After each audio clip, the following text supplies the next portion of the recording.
Greetings Internet, I am Spookman Prime and today we're going to do a bit of a build update. This isn't going to be a regular give it a shot video, but just an update to the build that we've done on normal Sevagoth because I've now done it on Sevagoth Prime and I invested into it just a little bit more. So let's see what it do. This isn't a regular Sevagoth build, it's more of a weapons platform setup. It's very tanky and it focuses on Shadow Haze, which is an augment for Reap. This augment does two things. It makes reaped enemies spawn shadows that reap additional enemies when they die, so it basically proliferates itself, and it also provides a flat crit chance bonus against reaped enemies that's scaled with power strength. This is, very strong, and it's what this build is centered around. It stacks a bunch of flat crit chance bonuses to make essentially any weapon orange or red crit, regardless of its crit chance. It's also damn near indestructible because you have your passive, which can revive you very easily, you have loads of armor, tons of health, you have adaptation, and of course your Sevagoth, so you have gloom. So let's check it out. It is quite an expensive setup. It's 5 forma, one of which is Umbra. You cannot fit this in without an Umbra forma. However, if you're not a YouTube man or YouTube woman,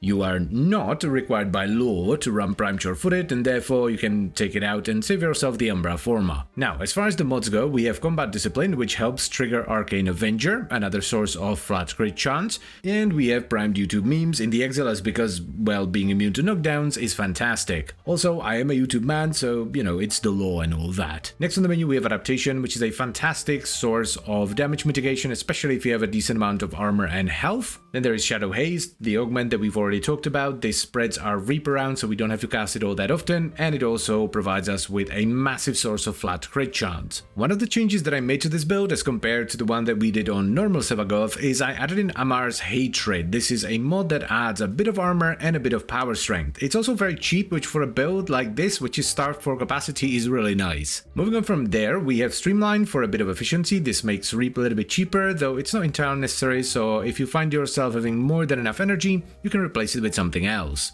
Then we jump down to the Umbral trio, so we have Umbral Vitality, Fiber, and Intensify for a ton of health, armor, and strength, and we top it off with the Rage. Hunter Adrenaline would be better, but, well, it doesn't fit. This is another somewhat unnecessary or lazy mod because it just provides you with a ton of energy. It means you always have more than enough to sustain Gloom and cast Reap, but you can easily just supplement this with Zenuric and then run something else instead. And then we have the Arcanes, Molt Augmented for a ton of strength as we kill enemies throughout the mission, as well as Arcane Avenger, which is why we run Combat Discipline, which when you're damaged has a chance to provide you with a 45% flat crit chance bonus. This stacks additively with all the other flat crit chance bonuses like Shadow Haze. Now, if you're one of them saucy dudes or dudettes, you can slap on some Archon shards. I ended up going with one Tauforge Crimson shard for ability strength, and then 4 Azure Archon shards for armor. If you have these Tauforged, you can slap them on as well. This gives you more crit chance from Reap, more healing from Gloom, and far more beefiness thanks to the extra armor. And finally we have the pet, because what kind of a crazy crit setup would this be without an Adarza Kavat? The most important mods here are Bite and Tenacious Bond, so that we, as the frame, get a source of final flat crit damage bonus,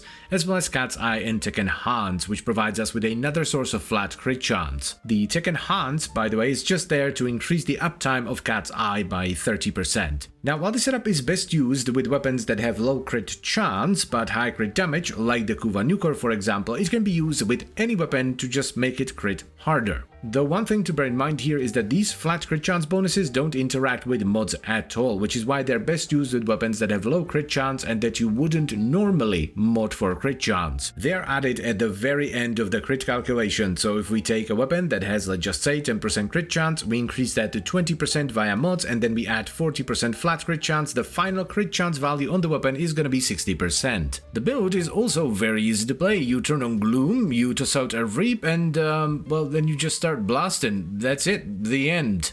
Congratulations, you are now doing ludicrous amounts of damage. The only thing that kind of bothers me, not about this build specifically, but about the setup in general, is how squishy the Kavat can be. The Kavat can go down very easily in Steel Path, so you're not gonna have Cat's Eye all the time. But that's honestly not that big of a deal. I mean, you can mod the Kavat a little bit differently to give it more beefiness or faster recovery time, or just revive it if it goes down. Outside of that, the build is absolutely fantastic. It's super beefy, it adds a ton of flat crit and therefore a ton of damage to your weapons.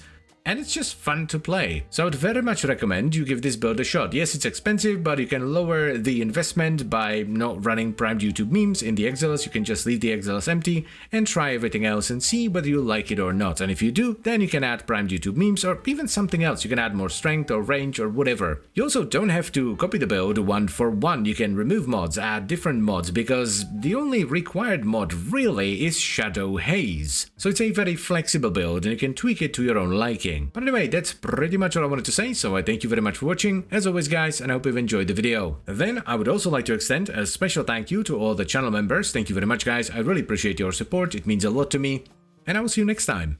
Bye bye.